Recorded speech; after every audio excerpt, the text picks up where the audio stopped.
Gray Sky Pearl inside of the Nissan Altima is a pretty neat color choice. It probably wouldn't be my top pick, but still, I like the subtlety of the color, especially when you pair it with the SR premium trim level, like what we're looking at here. Pricing wise for the Altima in Canada is going to start at around $37,000 versus in the States starting price point is $27,000. But you also have to remember in the States, front wheel drive is going to be the standard choice versus in Canada, we've only got all wheel drive as an option. So you're pretty much like $2,000 right for that drivetrain system difference. You're going to find the Altima either front wheel or all wheel drive, depending on if you're in Canada or the States. I'm up in Canada, which means that we're only looking at Nissan's all-wheel drive system as the only drivetrain option.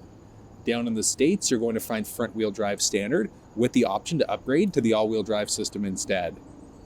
You're going to find 16, 17, or 19-inch wheels inside of the Altima, depending on the trim level of the vehicle that you're in.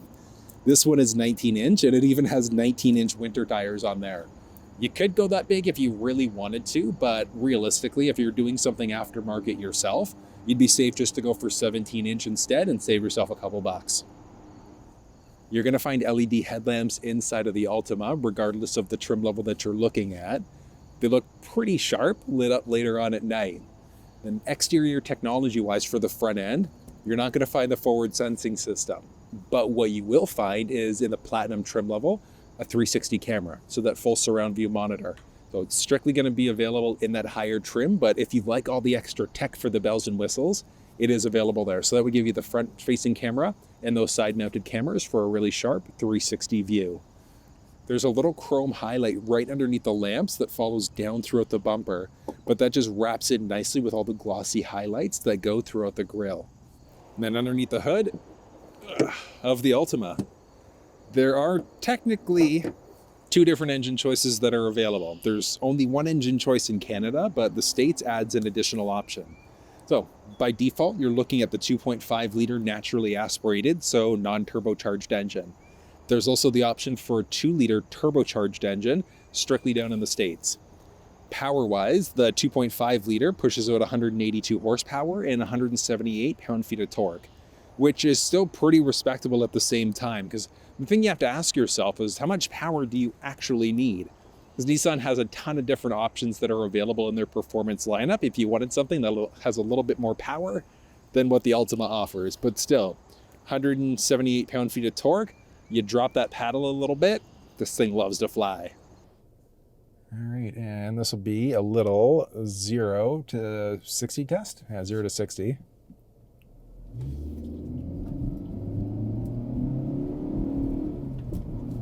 Okay.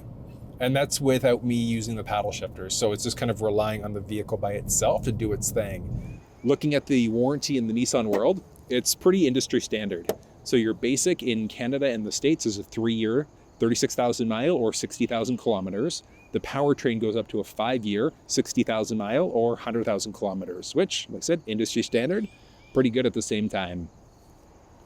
Filling up fuel inside of the Altima is just along the driver's side.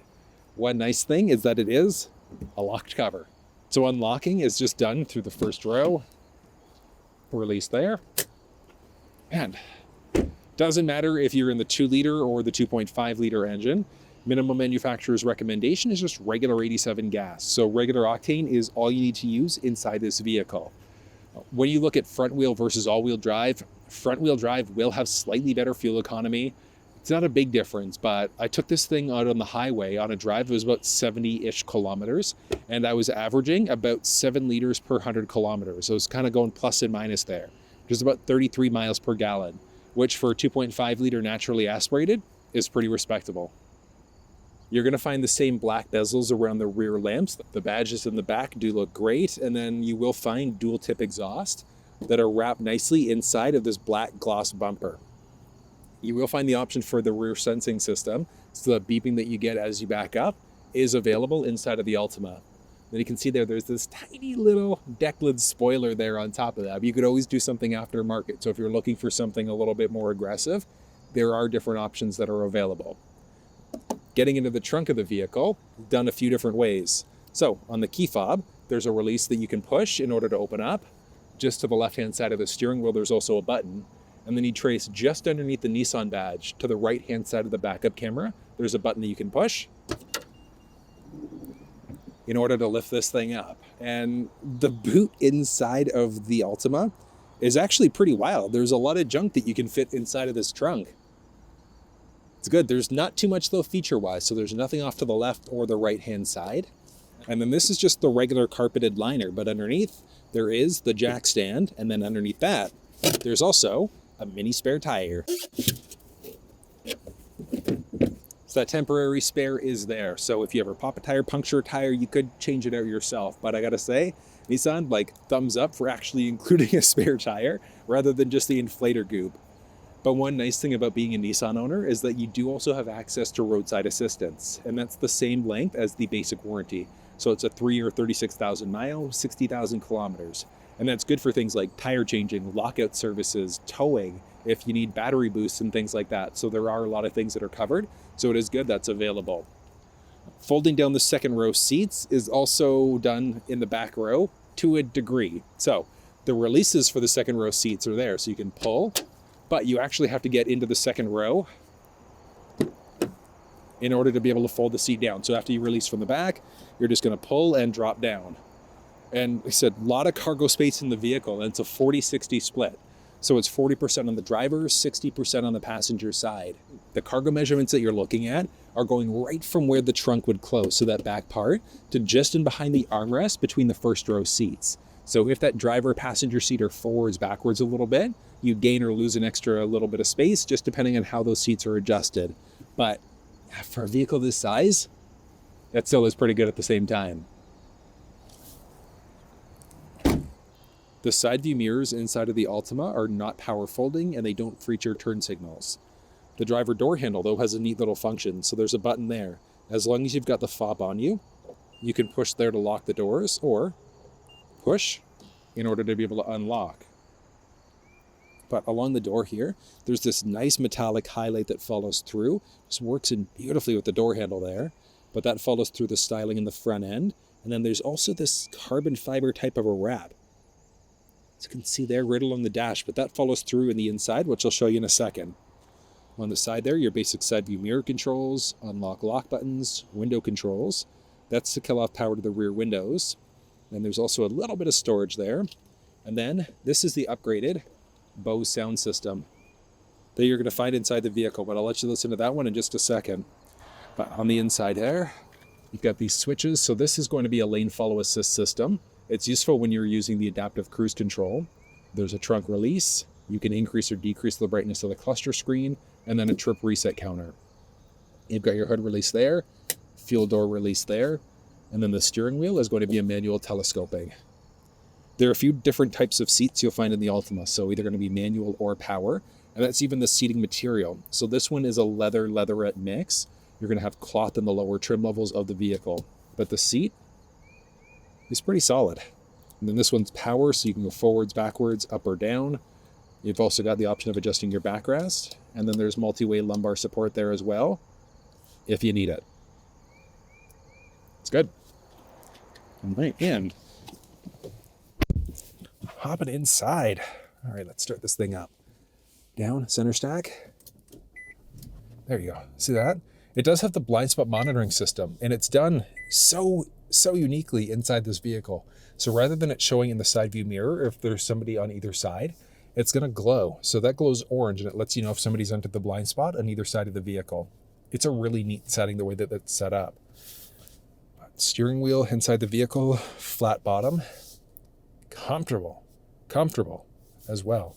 But the seat comfort is definitely there too.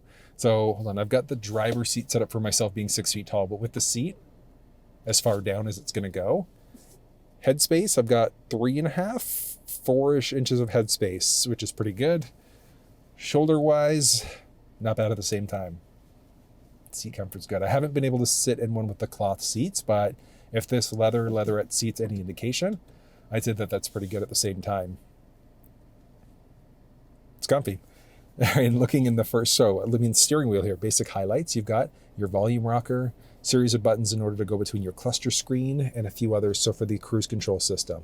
But if you want to walk through, like you want to know how to use the steering wheel buttons, use the cruise control system, things like that, you'll find walkthroughs down in the description of this video. And that's not even just for the steering wheel and the cluster, that's also for the infotainment system on top of that. But one thing to point out, this thing does have paddle shifters, so you're going to find your minus on the left, plus on the right-hand side.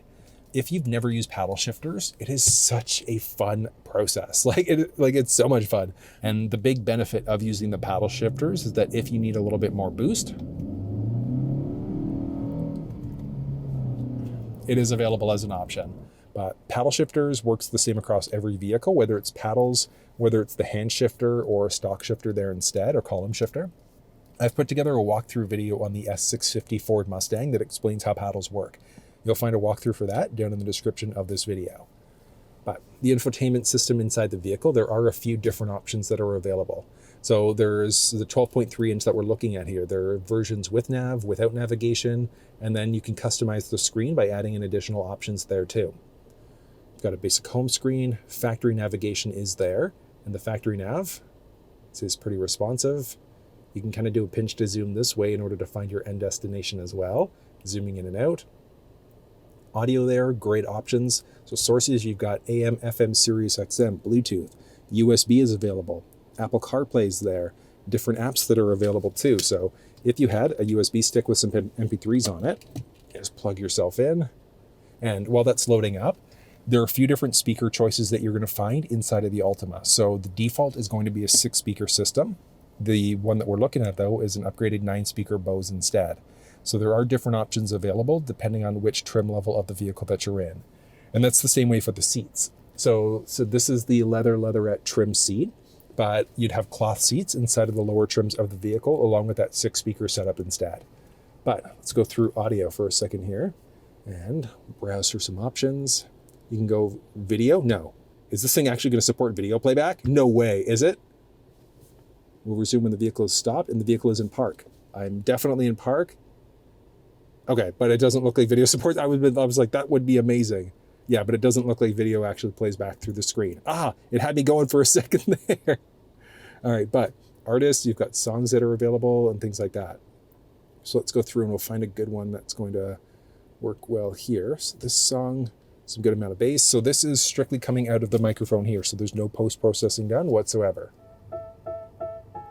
And they just want you to settle and do the right thing. So get a good job, don't slack, that includes you. Who are you to tell me how to live life? In these times it feels like nobody's right, yeah. So I'ma figure out what else we succeed and then invest all of my time in. I mean, I would say that that's pretty solid audio at the same time. So hold on, let's go for something a little bit more relaxing, a little for release.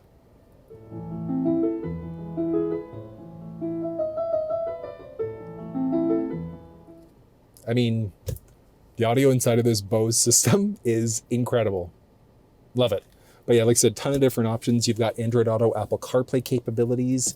It's either going to be wired or wireless. So it's wireless inside of this screen, but it's also backwards compatible. So you could plug yourself in wired over it for Android Auto, Apple CarPlay if you really wanted to. A series of other buttons here. So actually, if we go to the home screen, you can see there. So you can flip between either a day or a light mode automatically. Love that. You can seek as well that way. And then there's also a hot button press for camera specifically, so for some settings. So you've got all of your different settings there, so you can adjust your black levels, contrast, and things like that. Down the center stack there, so you've got your dual zone climate control there. So that's obviously different driver passenger side, sync it up to the driver. There's the option for heated first row seats, heated steering wheel on top of that. And the heated steering wheel is heated in all the right places. You've got your basic climate control settings there. Did mention, so the 2 USB power points. There's a 12-volt power point along the side, along with a wireless charge pad. You're going to be push button start with an actual shifter, so no knobs or buttons and things like that. So you've got your traditional shifter with park, reverse, neutral, drive, and then a dedicated low gear as well. So you're going up, down, steep inclines, etc. That is available. And then as mentioned, you've got your paddle shifters there as well. You're going to find a few cup holders with those things. Got to try it. Fully removable. Yeah. Gets a little bit dirty. You've got an electronic parking brake and then the auto hold setting. From there, it's actually surprising. I thought that there'd be a little bit more space, but I can only get like wrist deep. It's still not bad. I gotta say, like the styling here. So that highlight that you saw along the driver door follows through the vents, wraps down and through. But that like insert, yeah, like I said, I don't know if that's actual carbon fiber or not. But I mean, that looks really good. At the same time, nice. The glove box inside the vehicle is going to be non-lockable, but a good amount of storage space in there. And even the visibility inside of the Altima, it's actually really good. Like the pillar across the side there, it's not going to block off too much as you look around. And then up overhead, there's also a sunroof. So before I get to the sunroof, because I mean, I love that. You've got the rear view mirror that does feature the option for programming in a garage door opener. And it's also got auto dimming functionality that you can also turn off. And I mean, I like that. So the auto dimming functionality, if somebody's in behind you later on at night and they're blaring their high beams at you, you could turn it off and then it's going to go, or turn it on, I should say, and that's going to auto dim it for you. But you can also turn the feature off if you'd like as well. Very, very useful setting. There's the sunglasses holder there. And then your basic controls for your lights, SOS mode, and there's also the sunroof. So if you wanted to, so this thing fully closed, pop it open that way if you want. And single button press opens it up the full way. It's kind of like little faux bug guard along the top there.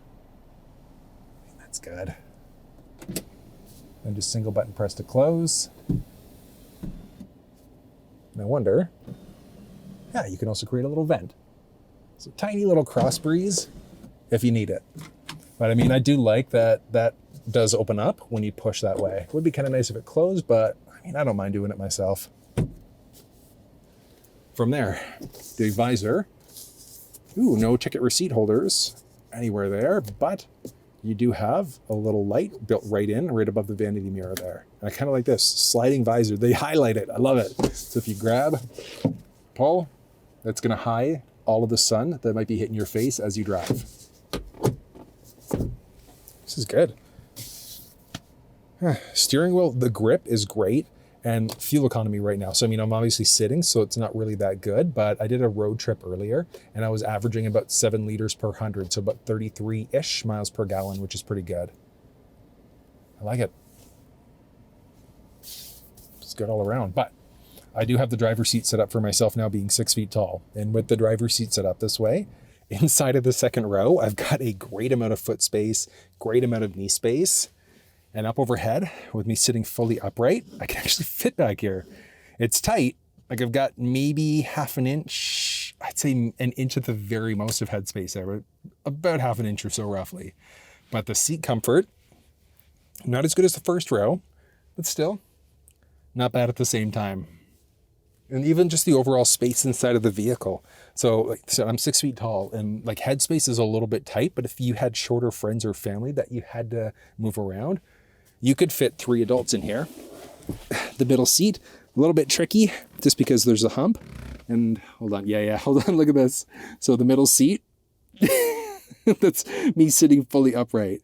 So 5'7" to 5'9", maybe 5'9" at the very most for people sitting in the middle seat.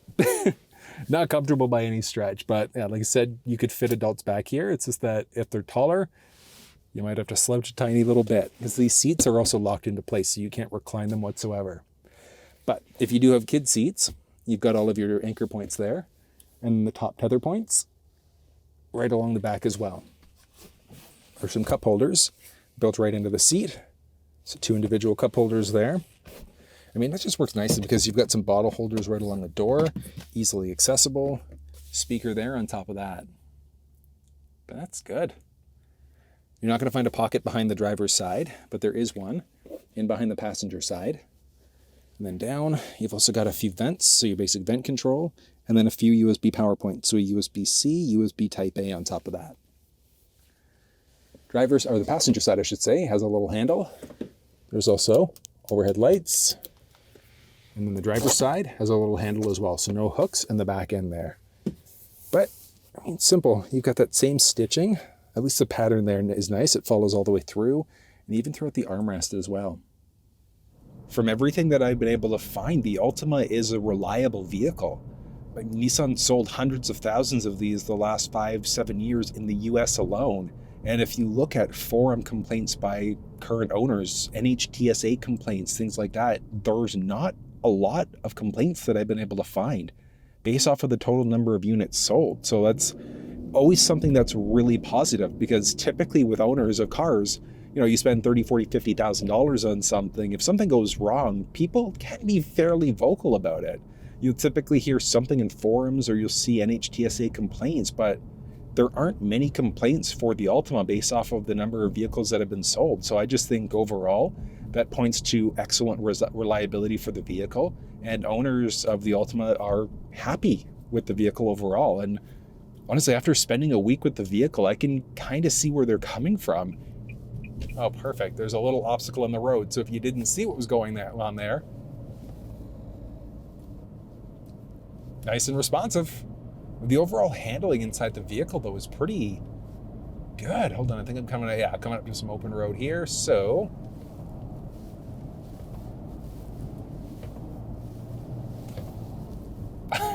I mean, I would say that's pretty good. And then let's do a little.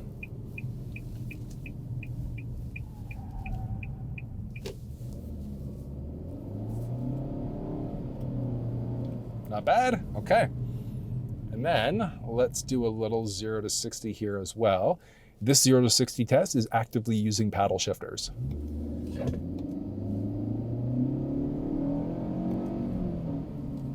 Okay. So 0 to 60 got there in a decent amount of time. I mean, is it going to win you some drag competition stock? No, definitely not. But I would still say that's pretty good at the same time. Yeah, like I said, like if you need to kind of veer over quickly, it's pretty good. There's one thing that's kind of driven me nuts like a little bit being inside the vehicle, and that's surprisingly the positioning of the rear view mirror, and actually even just the rear window. It's kind of a combination, because you can see that there's a little bit of a lump, like a hump right in the top there along the back, and that just decreases the overall visibility. It's not impossible to see what's going on behind you. It's just more challenging to do it at the same time. So I'm in a sedan, so you'd think that your field view visibility would be a bit better, but the Altima's butt end sits a little bit high up, so it's actually a little bit challenging through the rear view mirror to see what's going on behind you. Obviously, if there's a pickup truck or a bigger SUV, you're good, but another sedan, it can be a little bit challenging to see what's actually going on. One other thing that I'm not crazy about is the quality of the backup camera. It's honestly probably like a 360 or like maybe 540p, definitely not 720. So that's one thing that I would like to see upgraded. But overall, I would say that the Altima has been quite a little bit of fun for the week that I've had it. I mean, it's nice to be in a sedan because I've been reviewing a lot of crossovers and SUVs lately. So to be able to jump back into a car that I'm more comfortable with driving, it's nice. And that's one great thing, is that the Altima is a car, it's a sedan. And I think that's one thing where a lot of manufacturers are kind of missing the mark, because we get a lot of crossovers and then there are a lot of SUVs, so there aren't as many sedans that are available. But that was a look at the 2024 Nissan Altima. You can find a build link for this specific Nissan down in the description of the video, along with all the video links to the tech walkthrough videos and things like that. But if you found this video useful, give it a thumbs up, share it with someone if you think they might find it helpful. And until I see you next time, take care. The dimensions that you're looking at are from right in the back end of the trunk area to just in behind the armrest.